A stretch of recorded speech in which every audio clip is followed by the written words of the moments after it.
Halo teman-teman, selamat datang di channel Scalping Trader. Ya, kembali saya akan coba buat list rekomendasi saham ya untuk watchlist trading tanggal 14 April 2025. Dan ya menurut saya besok marketnya IHSG-nya akan koreksi ya teman-teman, IHSG-nya akan koreksi. Ya, kenapa? Karena yang pertama ada sentimen terkait MSCI yang tidak mengincludekan brand PTRO dan juga cuan. Itu saya yakin besok sahamnya akan rontok. Dan juga besok kalau nggak salah ada ex-date-nya BMRI ya. Tapi nantilah kita bahas satu persatu. Sebelumnya saya disclaimer kalau saya tidak mengajak teman-teman beli dan jual. Saya hanya share analisa saya dan share saham yang jadi watchlist saya gitu ya. Jadi keputusan buy and sell tetap ada di tangan teman-teman masing-masing. Dan teman-teman saya harap melakukan analisa ulang dan bertanggung jawab ya sama trade plan teman-teman masing-masing. Dan saya pribadi di belakangan ini nggak pernah hold barang ya. Jadi saya hanya in out di hari yang sama, day trade ya atau scalping gitu ya. Seperti itu. Oke, langsung aja kali sahamnya. Yang pertama tanggal 14 April saya punya Fore ya. Ini sebenarnya ya kita semua udah sama-sama tahu bahwa besok akan listing IPO saham Fore gitu ya. Jadi saya pribadi kalau dia besok nggak lock arah saya akan coba ikutan gitu ya. Saya akan coba ikutan. Dan yang kedua ini ada BRMS ya. BRMS nanti saya coba bahas. Yang ketiga ini ada TPIA dan yang keempat BRPT. Loh, kenapa TPIA dan BRPT direkomendasikan kan padahal cuan brand dan PTRO itu besok mostly akan koreksi. Nanti saya akan share ya ke teman-teman gitu ya. Saya akan share. Oke, yang pertama ya mungkin ini sedikit ya kalau seandainya teman-teman mau. Ini saya buka tabnya WiFi buat teman-teman yang mau trading di saham WiFi ya. Menurut saya ya ini dia saham udah naiknya udah lumayan kenceng dan ya memang ini volumenya masih kenceng, sahamnya memang masih hijau gitu ya.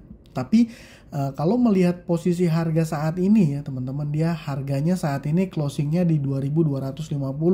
Upside-nya untuk naik terus lagi aja saya pikir ini akan sudah akan terbatas gitu ya. Jadi ya saya pribadi masih nge-watchlist tapi nggak saya informasikan ke teman-teman ya. Ya sebenarnya nih kalau mau trade plan di sini ya kita pakai chart 1 menit nih enak banget ya buat nentuinnya ya. Jadi pas lagi ada volume kencang sahamnya naik gitu keluar dari konsolnya, ini baru kita cari entry gitu ya. Tapi saya nggak bahas itu. Yang pertama mungkin dari rekomendasi saya mau info saham Fore ya. Jadi saham Fore ini akan listing besok gitu. Dan berdasarkan info dari Ko Sudarsan ini penjatahannya 2,8% ya. Allotment penjatahan untuk ya yang beli di IPO di bawah 100 juta. Jadi saya pribadi juga punya ya kurang lebih, ini saya ikut 3 account ya teman-teman, nggak full 100 juta tapi saya dapatnya tuh bukan 2,8 ya tapi 3%-an ya. Sekitar berapa lot? Segitulah, kecil, malu ya teman-teman. Tapi kalau ngelihat Instagramnya Forest ya harusnya saya dapat lah ya gratis kopi. Gratis kopi. Jadi trade plan saya di saham Fore gimana? Sederhana, kalau seandainya dia nggak lock arah tapi ada buying power kuat ya, buying power kuat saya biasanya akan coba beranikan entry karena ini sahamnya ini ya pasti kalau seandainya dia nggak lock arah pasti volatilitasnya tinggi, dan saham yang punya volatilitas tinggi mostly itu bisa kasih peluang ya, kasih peluang untuk kasih cuan gitu ya, untuk scalping ya teman-teman, untuk scalping. Tapi tetap resikonya cukup besar. Nah, yang kedua ini saya mau info saham BRMS. Loh, kenapa BRMS saya rekomendasikan? Yang pertama kemarin dia naik 16%. Saya pribadi TP ya di sini. Saya kemarin trade daily ya, hari Jumat kemarin saya trading di saham BRMS ini ya, bersyukur lah cuan tipis lah ya teman-teman. Nah, saham BRPT ini kenapa direkomendasikan? Yang pertama data transaksinya ini menurut saya mostly ini oke ya. Kalau saya perhatikan ini ada di jajaran seller ini mostly adalah broker-broker retail ya. Asumsi saya broker retail ya, Beki, Excel ya, ada XH, CP gitu ya, EP. Ya, saya berasumsi ini XC juga di sini, saya berasumsi ini adalah broker retail. Dan top buyer-nya ini jelas ya, ada AK, ada CC, BF ya, ini jarang sih sebenarnya. AK di sini adalah foreign. Sebenarnya saya juga jadi ada sedikit kekhawatiran ya. Jadi sebenarnya teman-teman kalau saya perhatikan ya, ini foreign yang outflow ketika IHSG kita koreksi dalam di saham BRMS. Saya coba tarik dari tanggal let's say tanggal Maret lah ya, 11 Maret lah ya, mungkin situ lah ya. Nah ini sampai terakhir di low dia tanggal 9 ya, ini yang jualan banyak foreignnya adalah TP dan juga BK ya. AK jualan juga tapi tipis ya. Jadi ZP, BK, AK. Nah kalau di kemarin tanggal 11, ini juga saya buat tanggal 11 biar mudah. Nah kalau di hari perdagangan kemarin Jumat tanggal 11 ini AK-nya masuk. Ya kalau kita lihat tadi AK cuma beli jual 5 miliaran ya. Tapi kemarin tanggal 11 dia belinya serius banget ya teman-teman, 25 bio ya, 25 miliar ya. Dan kalau secara keseluruhan ini terlihat akumulasi cukup bagus gitu ya. Jadi dan posisi sekarang ini kan 2 titik ini adalah titik support sebelumnya gitu ya. Jadi BRMS kalau untuk swing menurut saya ini cukup lumayan menarik. Kenapa? Risknya ini terlihat cukup oke ya. Kenapa? Karena posisi harga closing kemarin ini ada di titik support. Itu alasannya ya. Jadi saya ragu, saya rasa ini saham ini akan naik gitu ya, akan naik. Dan titik cut lossnya di mana ya? Mungkin kalau saya pribadi, kalau entry di sini saya akan cut loss di titik sini. Jadi risknya cukup bisa terukur banget gitu ya, risk rewardnya menarik banget lah gitu ya. Upside-nya potensinya bisa sampai 20-an% ya, potensi stop loss-nya di area 6%-an ya, kurang lebih 6-7%-an ya. Tapi memang ini juga masih perlu beberapa konfirmasi ya, kita perhatikan dulu nih 1 minggu ke depan. Semoga global marketnya itu tidak ada gonjang-ganjing lagi ya. Kalau saya perhatikan ini per hari, saya buat konten ini malam hari ini ya, tanggal 13 April jam 8.43 ya. Ini S&P 500 sama Dow ya, sama Hang Seng ini hijau ya.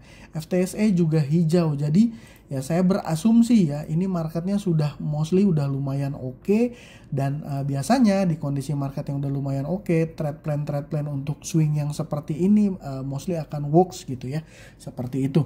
Tapi kalau seandainya besok IHSG minusnya di atas mungkin di atas 3-4% ya, mungkin ini akan koreksi lagi.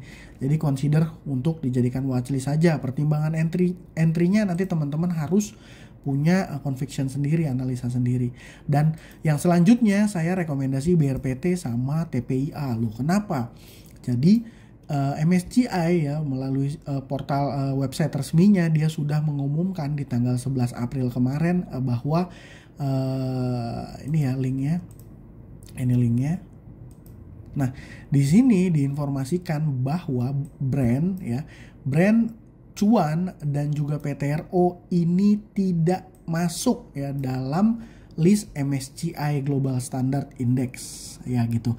Dan ya seperti kita ketahui dampaknya udah berkali-kali terjadi ya. Kalau di saya ngalaminnya udah sekitar 3 kali brand masuk FCA, saya ingat brand masuk FCA, terus di akhir tahun 2024 dan di awal tahun ini Cuan ya kalau nggak salah.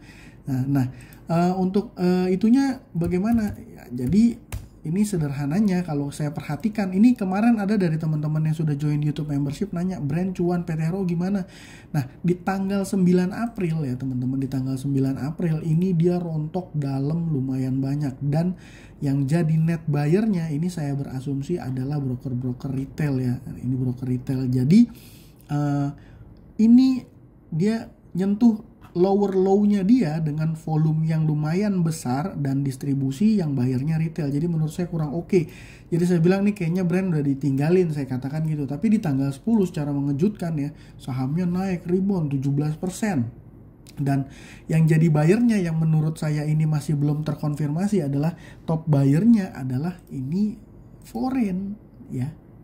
Loh, kok foreign? Ya mungkin ini saya berasumsi lagi teman-teman. Saya berasumsi lagi bahwa di saham brand ini ada front runner dari AKBK yang masih ya mungkin mereka menganalisa bahwa ada potensi brand bisa masuk lagi ke MSCI. Dan kalau masuk ke MSCI maka dia akan berpotensi dapat inflow dari indeksnya si MSCI tadi ya. Tapi setelah keluar pengumuman di tanggal 11 kemarin itu kan ya, kalau transaksi tanggal 11 masih top bayarnya masih foreign ya, BK sama ZP. Jadi ya berdasarkan pengumuman ini ya saya berasumsi bahwa yang jadi front runner, yang jadi bayarnya Brand ya ketika tanggal 10 dan 11 ini akan balik kanan, udah jelas. Juga ya kemungkinan yang jadi yang sudah beli saham Brand cuan PTRO di waktu-waktu sebelumnya juga saya rasa dia akan coba cari aman untuk buang barangnya gitu ya. Jadi saya berasumsi besok Brand, cuan dan PTRO akan koreksi dalam. Oke, biasanya ketika saham Pak PP itu koreksi dalam, itu grupnya dia biasanya suka terkoreksi. Nah, ini yang jadi alasan kenapa saya minta teman-teman untuk nge-watchlist TPIA dan BRPT. Jadi, saya coba jelaskan, TPIA dan BRPT adalah dua saham yang sudah include masuk di MSCI gitu ya. Dan berdasarkan chart ya teman-teman, untuk BRPT dulu ya, BRPT dulu. Ketika IHSG kita mengalami penurunan dalam, dia dijaga di area 600-an ya. Kenapa dijaga di area 600-an? Saya pakai logika sederhana ya. Saya yakin Pak PP akan melakukan daya dan upaya untuk membuat BRPT tetap di dalam indeks foreign ya, indeks MSCI tadi ya. Jadi kalau dia ngelepas nggak mau ngejagain sahamnya ya pasti sahamnya keluar dari indeks ya. Ini kan dia ini untuk periode, ini kan dia biasanya per kuartal ya ada pengumuman ya, saya nggak bahas detail. Tapi kalau seandainya saham BRPT ini turun dan dia keluar exclusion dari MSCI, maka outflow-nya akan masif dan harganya ini ya pasti akan turun. Dan terlihat ketika ISG kita kemarin turun, dia dijaga di area 600-an. Ini akan jadi kesempatan kalau seandainya besok Brand cuan PTRO turun, BRPT pun terkoreksi. Kalau teman-teman mau spekulasi, menurut saya di area 600-an ya, 600 kecil lah ya. 600 let's say 610 sampai 600 atau 620-an sampai 600 ini sangat oke. Begitu juga TPIA. Loh, kenapa TPIA ya? Udah teman-teman ketahui bahwa udah banyak berita TPIA ini mengakuisisi apa ya, saya coba cari ya teman-teman karena saya baca beritanya belum detail ya. Mana ya? Nah, jadi dia ini mengakuisisi saham dari Shell Singapura ya. Nah, jadi dia mengakuisisi saham dari Shell Singapura. Saya belum baca beritanya secara detail ya, tapi yang saya tangkap, saya nggak baca detail beritanya karena saya hanya jadikan itu sebagai salah satu conviction aja. Yang saya baca adalah pergerakan data transaksinya ya. Jadi kenapa? Di area ketika waktu Brand BRPT cuan itu terkoreksi dalam ya, seiring dengan IHSG kita yang terkoreksi dalam, TPIA ini adalah salah satu saham yang tidak ikut terkoreksi dalam. Nah ini ya, di tanggal 9 kan ya saya bilang tadi ya sempat membuat lower low gitu ya.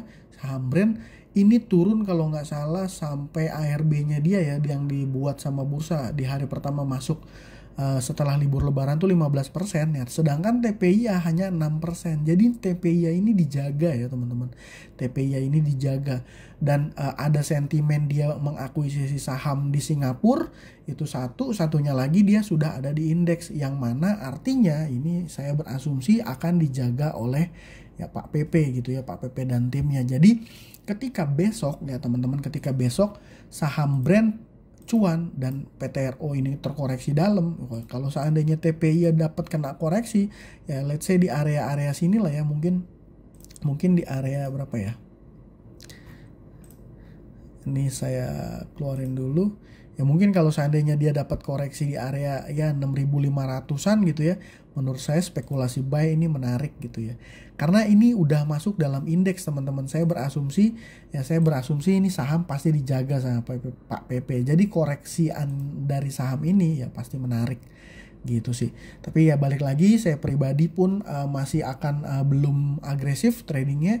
Malah sebagian porto saya udah saya cicil ya. Jadi saya bagi-bagi dan saya diversifikasi ke reksadana juga sebagian ya ketika sebelum libur lebaran kemarin gitu ya, seperti itu. Jadi ya untuk watchlist trading Fore, BRMS, TPIA dan BRPT, dan tadi yang agak panjang TPIA dan BRPT ya, semoga apa yang saya sampaikan tadi teman-teman bisa dapat poinnya dan bisa bermanfaat dan bisa kasih cuan ke teman-teman yang nonton konten ini ya.